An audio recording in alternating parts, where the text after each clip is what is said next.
At Magic Maids, we only take cards. We do not accept cash or check. I learned really early on that that is kind of a pain in the butt to track down money and chase people down.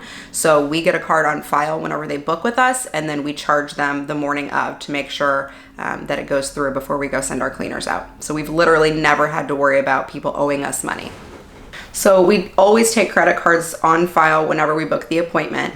It usually is a case-by-case basis. If for some reason it comes up to where the credit card is declined the morning of, we will call the customer immediately, and usually it's something like their expiration date has expired or whatever. So we get it updated immediately. If they don't answer and we don't get a card on file, if it's somebody that's been with us for a year or two or whatever, then obviously we're going to go clean because we know they're not trying to screw us over, right?